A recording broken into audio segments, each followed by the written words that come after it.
There is an admission that has just come out. We've got the whistleblower and we've got it on record that the Congress was involved in trying to work in such a way to influence the voter mindset ahead of the 2019 polls and also trying to turn its fortunes ahead of some key elections. The whistleblower dropping this big bombshell on the Congress party, the admission that nails the Congress's denials. The information has just come out at this point that there is an admission on record that Congress recruited Cambridge Analytica. There is a sworn testimony that spells trouble. The data leak egg is right on the Congress face. Congress recruited Cambridge Analytica. This is a matter of fact, and just repeating, what I heard. What I heard was that he was working on some kind of deal of some sort. I'm not sure exactly what kind of deal it is, but when you work for senior politicians in a lot of these countries, you don't actually make money in the electoral work. You make money in the influence brokering, after the fact. And that a deal went sour. And again, this is what I've been told, so I'm not saying this as a matter of fact, but people suspected that he was poisoned in his hotel room. I also heard that the police got bribed to not enter the hotel room for 24 hours. But that is what I was told. I wasn't there, so I can't speak to the veracity of that account. But that's what I was told. Okay, well, we'll leave that there for the moment because there are plenty of journalists who might want to follow some of those interesting leads.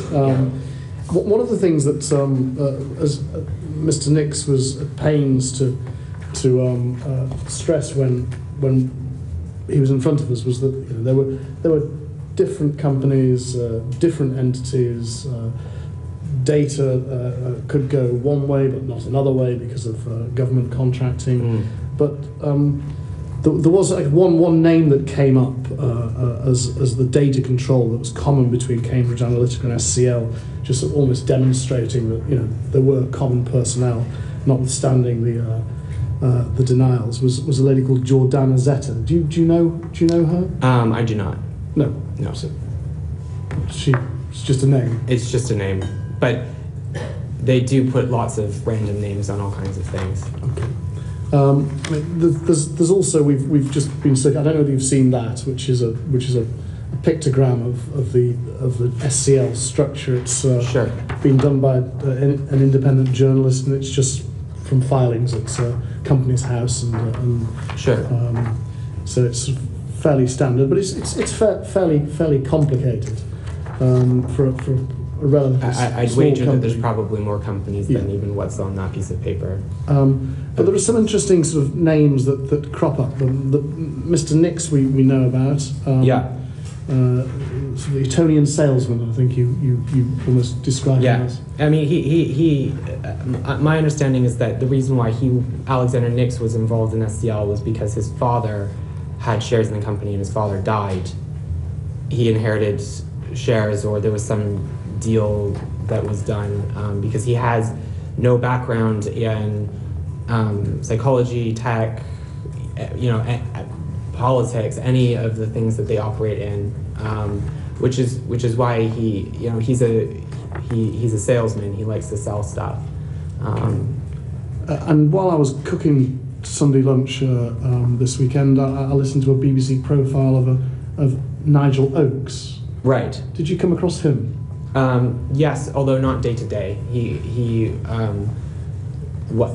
So when we were setting up Cambridge Analytica, the reason why one of the reasons why SCL Elections rather than either the group company or another entity was the minority shareholder was because Alexander Nix wanted to keep more control for himself, and he was quite paranoid about some of the other shareholders and directors in the group company.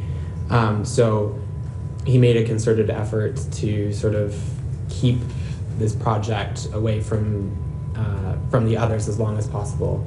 But I did come across him several times. It's just what I'm saying is that it wasn't day to day. I didn't work with Nigel Oakes came across as a founding eminent degrees. Sorry? from this profile, Mr. Oakes came across as the founding eminent degrees behind the whole of the whole project. No, not for Cambridge Analytica. For SCL, yes, but not for Cambridge Analytica. Cambridge Analytica was Steve Bannon, Robert Mercer. This is the whistleblower who is currently deposing, and he has spilled the beans. He's also gone ahead and said, yes, Congress party had hired Cambridge Analytica.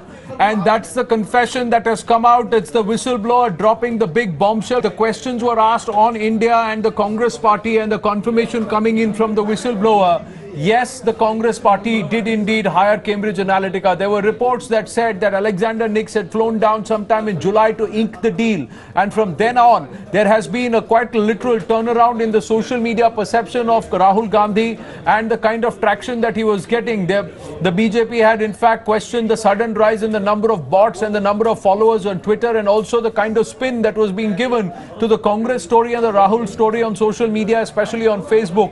And just around the time that Alexander Nix was suspended by Cambridge Analytica for suspected and alleged data leak, and also trying to influence using quite nefarious means in terms of using data and using users, about 50 million users on Facebook, to try and tweak and try and doctor their mindset to create a favorable disposition towards someone. Their influence in Kenya has been known now, is documented. Their influence in trying to create the Brexit and the mood around Brexit has been unearthed, and also in trying to help Donald Trump win the elections in the United States. So the big question was, did they try and do it with the Congress party to try and fix Rahul Gandhi's image? At that time, we had Ramya, the social media head, or Divya Spandana by the name that she goes, or Ramya, had told here to me on record that the Congress had nothing to do with Cambridge Analytica because A, we don't have the money, and B, ideologically we are different. But today what stands out, Hina, is that it's been confirmed by the whistleblower that the Congress did ink the deal, and it happened via one of their foundations, not directly from the party, but allegedly from one of the foundations that the Gandhis back.